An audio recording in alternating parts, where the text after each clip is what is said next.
Hotel میں نا ایک بابا جی برتن مانجتے تھے، بوڑھے آدمی تھے، 70 سال کے قریب عمر تھی۔ ان کا ایک بیٹا تھا، ایک بہو تھی، ایک پوتا تھا، لیکن وہ بیچارے بیٹا بیمار رہتا تھا تو لہذا وہ خود مزدوری کرتے تھے۔ کہتے ہیں ایک دن وہ بابا جی میرے پاس آئے، کہنے لگے میم صاحبہ 2-4 دن کی چھٹی چاہیے۔ تو میں نے کہا خیریت ہے؟ کہنے لگے میڈم میرا بیٹا فوت ہو گیا۔ بیٹا، آپ کو پتہ ہے باپ کا جنازہ پڑھنا آسان ہے، بیٹے کا جنازہ اٹھانا بڑا مشکل کام۔ کہتی ہے میں کچھ لکھ رہی تھی، میرے ہاتھ سے قلم گر گیا، میں نے خود گاڑی بھیجی، بابا جی گاؤں چلے گئے جہاں وہ رہتے تھے۔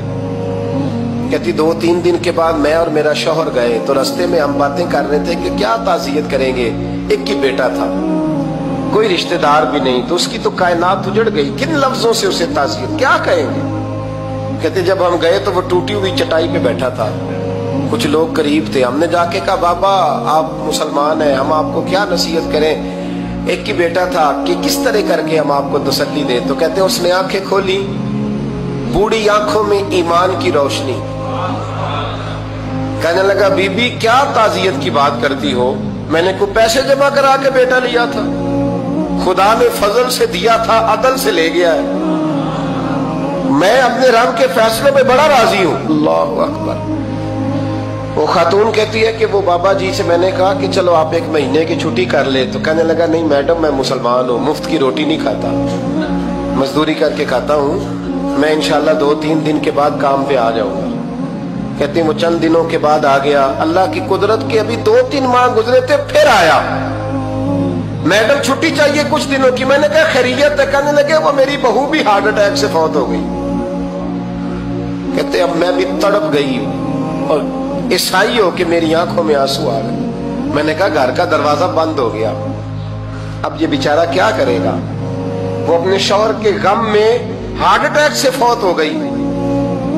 کہتے ہم پھر 2-3 دن کے بعد تعزیت کے لیے گئے، پھر ٹوٹی ہوئی چٹائی، بوڑھا نہ اپنی انگلیوں سے زمین پر کچھ بنا رہا ہے۔ کہتے قریب گئی اور میں نے جا کے کہا بابا اب تو تسلی آپ نے خود ہی کرنی ہے، جو نظام تھا وہ تو ہو گیا۔ تو کہتے ہیں پھر اس نے آنکھیں کھولی، آسمان کی طرف دیکھا تو کہنے لگا بیٹی کوئی پریشانی نہیں، میرا بیٹا بغیر شادی کے بھی تو فوت ہو ہی سکتا تھا نا، بس میرے مالک نے جب چاہا جیسے چاہ ہوا، میں انشاءاللہ 2-4 دن کے بعد کام پہ آؤں گا، یہ میرا 3-4-5 سال کا پوتا ہے، ابھی اسکول داخل ہوا ہے، میں ساتھ لے آؤں گا، وہاں میرے ساتھ اوپر کوارٹر میں جہاں میں رہتا ہوں یہ بھی رہے گا۔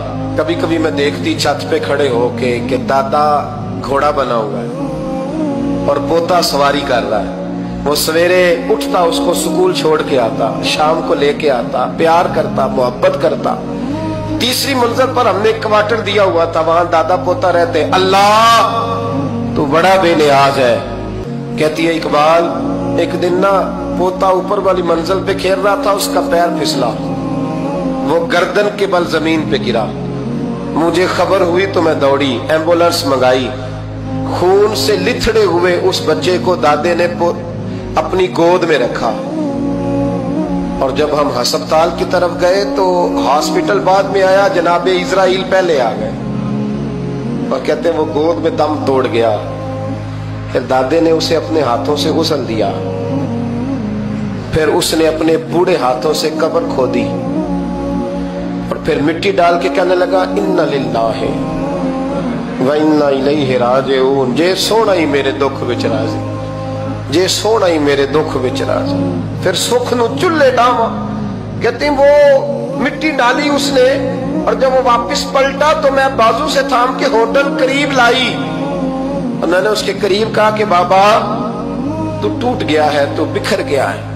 تو کہتے ہیں یوں اس نے ہاتھ رکھے اور یوں آنسو چھٹک دیے، کہنے لگا میڈم کیوں میرے اندر کوئی عقیدہ نہیں، میں کوئی لوارث ہوں، میرا کوئی رب نہیں، میں کیوں پریشان رہوں گا، میں تو پکا ہوا پھل ہوں، تھوڑے دن گزرے کہ قبر میں جاؤں گا، اور جب جنت میں جاؤں گا تو اللہ میری بیٹے سے بھی ملاقات کرائے گا، میرے پوتے سے بھی ملاقات کرائے گا، میرا رب ساری ملاقاتیں کرا دے گا، میں اپنے اللہ کی رضا پہ بڑا راضی ہوں۔ وہ خاتون کہتی ہے میرا اور میرے شوہر کا کلیجہ پھٹنے لگا، میں نے کہا بابا یہ جذبہ کہاں سے ملتا ہے، یہ سکون کہاں سے آتا ہے؟ یہ کیفیت کیسے ملتی ہے؟ مجھے کہنے لگا تو نے لینی ہے؟ میں نے کہا تو کہنے لگا تو بھی گنبد خضرا والے نبی کا کلمہ پڑھ جا، اللہ تجھے سکون عطا کرے۔